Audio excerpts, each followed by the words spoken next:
Hi, this is Eric Martin, Board Game Geek. I'm here with Christopher Bedell from Greater Than Games. That's me. Yes. Looking at Spirit Island by Eric Royce. Eric Royce. Royce. I recently in an interview said his name wrong, and Eric's like, hey, that was a great interview. That's not how my name's pronounced. It's Eric Royce. Eric So, Royce. Yeah. There you go. I do a lot of typing of names, and then until you actually meet the people It's at tough. conventions. It's tough. Yeah.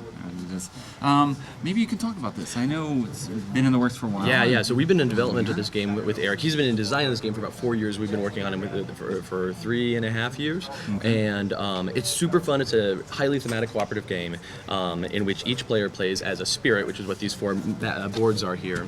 And you have this island that we live on, and there's some native islanders that live on this island, and we, the spirits, kind of peacefully coexist with the native islanders. Great. Okay. Then one day, boats show up on the shore and begin unloading people. And we're like, that's fine, we've seen people before, we're spirits, we don't care about people. But then those people start building cities, and or towns, rather. These are little towns, and these are big cities. They start building cities and towns, and start sending explorers out into the wilderness, and those explorers create more cities and towns, and the cities and the towns, they have like harmful farming practices and start creating industry, and that blights the land, which is what this little plastic blight is here. Okay. And that starts destroying the presence. Put it on the blue one there. Yeah, sure. Oh, the blight. And that starts destroying the spirit's presence and destroying driving the spirits off of the island. And we're like, hold on, this is our land. Okay, so each of us as spirits have to work together. We have to grow in power, and we have to drive the invaders off of our island. Okay. We can work with the Dahan are the native islanders, and we can work with the Dahan to try to drive them away. Some of us, like the vital strength of the earth, is going to be about moving very slowly and taking over land like piece by piece, whereas lightning swift strike is going to be more about like making fast actions and like zapping invaders as they move inland. Each of the different spirits have a really cool progression in the game so you start with some presence. These purple discs here are the presence for vital strength of the earth, and as you add presence to the board, you get more things. So you start with getting 2 energy per turn and playing 1 card per turn. Right. But as I add more presence to more different sites on the land, pretty soon I'm getting more and more energy and more card plays. So taking over, expanding your presence is both giving you more reach, but also giving you more power. Right. So, Okay. one of the really cool thematic things about the way we built this game, one of the reasons it took so long, we wanted to build it a very specific way. All of the elements for the spirits and for the native islanders are wooden. So you've got wooden huts for the Dahan and wooden discs for the spirit presence. Right. All of the invader elements are plastic. You've got a plastic little guy that's exploring, and a plastic town, and a plastic city, and plastic blight. And so you have this cool kind of dichotomy on the table of the plastic bits invading and the wood pieces having to push them out. Okay. That was a fun thing for us. Okay. There's lots of cool elements that happen here where the invaders explore via these cards, where you turn over a card and let's just move this. Yeah. Where you turn over a card and you can see, now they're going to explore in the jungles, and the next turn they'll build in the jungles and explore in the sands, and the next turn they'll ravage, mean they attack, and in the jungles they'll build in the sand and they'll explore in the wetlands. And that card is upside down, so it looks like an M, but it's a wetlands. And that way, as they go on, you don't know what's coming up next. Once they've explored in a place, you know, oh shoot, now that they've explored there, they're going to try to build there, and then they're going to attack there. Right. But you don't know what the next thing they're going to be doing is, and so that creates a cool, you have to deal with what's coming up next. It's a really fun cooperative experience. Okay.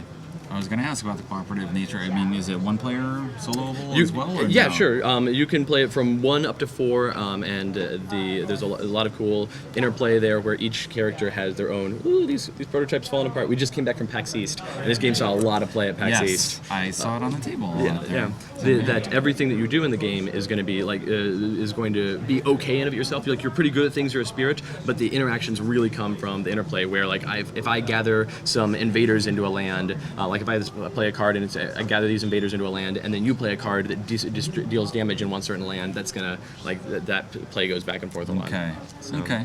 And each of the spirits have very different, by their thematics and their story, they have very different focuses and play styles, where the back of the card shows you what they play like, and also what their strengths and weaknesses would be.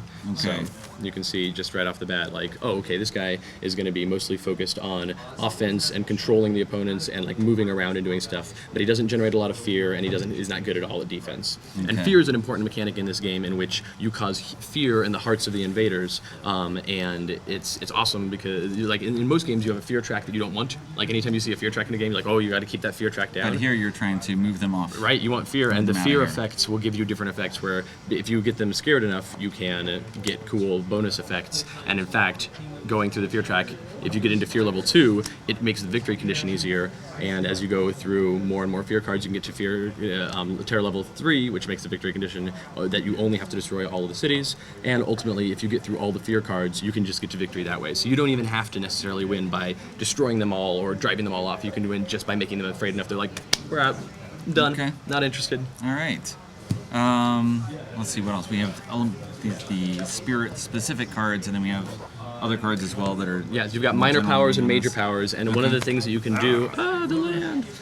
One of the things you can do as a spirit is you have these growth options where at the beginning of each turn you take a growth option, which allows you to expand more on the board or move your presence around, but also allows you to gain power cards, and you can gain minor power cards. And minor power cards are cool things that give you bonuses and different effects. And major power cards are significantly stronger. Oh, this is one of my favorite arts in the game. Art pending. That's a good one. Yes. The art is actually done on that, but it wasn't done in time for us to print the prototype. But That's good. Yeah, it's a good one. But the major effects are much stronger. And in fact, whenever you learn a major power, you have to forget one of your existing power cards, either a minor power you already gained or one of your starting powers. Okay. So and- this is a way for a spirit to do things it couldn't normally do. Right. At the beginning of the By getting game, them. at the beginning of the game, you have these things you can do, and those are all very iconic to you. But as you grow in power, you kind of have to sacrifice a little bit of yourself in order to become something greater so you can drive these things away. Growth comes with sacrifice. Yes. One of the things that I really like about this game was actually one of the things that first drew me to it when I saw Eric's prototype years ago at Origins, is he was setting it up, and it was just for a two-player game because he was showing it to me. And so he was like, hey, let's play a quick two-player game of this. I'm like, great. And then somebody else came to join us to play, and he showed me this is the way you did a two-player, and you saw the two-player setup, the four-player setup. Right. Like, oh, a third player, great, no problem. For a third player, we'll just rotate it like that and rotate it like that, and that's our third-player island. Ah, isn't that cool? I don't know. I think that's the coolest thing. Is like Yes. the island is very modular that way. So. This is the third player map is probably my favorite. Oh, so yeah, and then the back I of was the gonna map. ask. There has to be. There's got to be something on the back, right? That's right. I'm just throw all these components around. The back of the map, we had a fantastic cartographer do a let's see, this is northeast. Do a canonical version of the map essentially for us, so that we could have a like this is what the island actually looks like, and so there's like this mountain range that runs to the middle, and there's these fiery sands over here, and this has canonical locations of where each of the spirits live, and so like if you want to play on this map, this is more like advanced play sort of stuff, but it's Right. also a cooler look of that, and we made some posters of like what the island, the canonical spirit island looks like. So Okay. yeah, it was fun. All right. But Well, thanks very much for the overview. My pleasure. This is nearing completion now. It is complete. It is the printer is just finishing all the final things, and it will be out this year. We'll definitely have it at Gen Con, probably sooner than that even. 2017. Yep. There you go. Thanks very much. Thank you.